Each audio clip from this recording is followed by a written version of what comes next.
நீங்கள் எவ்வளவு பெரிய காஃபி, டீ லவர்? சார் காலையில நானு டியூட்டிக்கு கிளம்புறப்போ ஃபர்ஸ்ட்டு சுடு தண்ணி வச்சு ஃப்ளாஸ்க்ல ஊத்தி வச்சுருவேன் சார். அந்த ஹீட் அப்படியே மெயின்டெயின் ஆகும். அதுக்குள்ள இங்க இந்த பக்கம் டீய ரெடி பண்ணிட்டு, டீ அந்த ஃப்ளாஸ்க்ல ஊத்தி, டெய்லி நான் எப்படி பிரேக்ஃபாஸ்ட் எடுத்துட்டு போறேனோ டியூட்டிக்கு, அதே மாரி டீ ஃப்ளாஸ்கோடயே தான் சார் கடந்த ஒரு 15 வருஷமா நான் டீயோட தான் டியூட்டி பண்றேன். டீ எடுத்துட்டு போயிருவீங்க போகலே. எப்பவுமே எடுத்துட்டு போவேன் சார். டீ இல்லாம நான் ஒரு நாளும் டியூட்டிக்கு போனதே கிடையாதுங்க. சார் எங்க அம்மா தான் சார் அவங்க வீட்ல ஒரு ஷெல்ஃப் குடும்பமாவே இந்த வேலையா இருக்கீங்களா?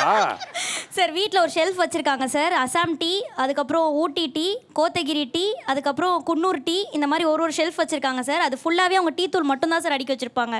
அவங்க சொல்லுவாங்க இந்த டீ வந்து இன்னைக்கு மழை பெஞ்சா இந்த மாதிரி டீ குடிக்கணும், இன்னைக்கு வெயிலா இருக்கு இது இன்னைக்கு இந்த மாதிரி டீ குடிக்கலாம், லைட்டா இருந்தா போதும், இன்னைக்கு மழை நல்லா ஜோரா பெய்யுது வாங்க நல்லா ஸ்ட்ராங்கா டீ போட்டு குடும்பமா குடிக்கலாம்னு சொல்லிட்டு அவங்க அதுக்குன்னு ஒரு ஒரு டீ தூள் இதுவும் வச்சிருக்காங்க சார். ஒரு சைடு கப்பு வச்சிருக்காங்க சார். மழை காலத்துல அந்த கண்ணாடி கிளாஸ்ல தெரியற மாதிரி கப்பு வச்சு தான் சார் குடிப்பாங்க. அதே மாதிரி வெயில் காலத்துல வந்து இவ்வளோ பெரிய டம்ளர் சொம்பு மாதிரி ஒரு கப் இருக்கும் சார். அது ஃபுல்லா நிரம்பி இருக்கும் சார். அது நிரம்ப ஊத்துறதுக்கு பக்கத்துல ஃப்ளாஸ்க் இருக்கும் சார். ஸோ அதை ரெப்பீட்டே தான் இருப்பாங்க. அவங்க அந்த ஃப்ளாஸ்க் வந்து அவங்களுக்கு குறைஞ்சிடவே கூடாது. ஒரு சிறந்த டீ போடுவது எப்படி? அவங்கள்ட்ட கொடுங்க.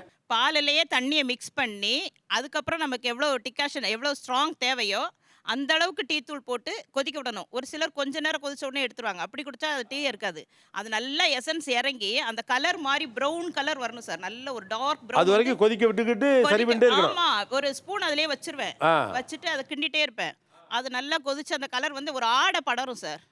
அப்படி வரும்போது தான் அந்த டீயோட டேஸ்ட் நல்லா இருக்கும் சார். அவங்க டீ போடும்போது யாரையும் உள்ள விட மாட்டாங்க சார். நான் தான் டீ போடுவேன். அது வந்து வெளியே பொங்காம மட்டும் நீ பார்த்துக்கணும். அதுவும் 2 அடி கேப்ல இருந்தா பார்த்துக்கணும். ஒருவேளை நான் கிண்டிட்டேன்னா நான் கிண்ணதுனால தான் அந்த டீ சரியில்லை அப்படின்னு சொல்லுவாங்க சார்.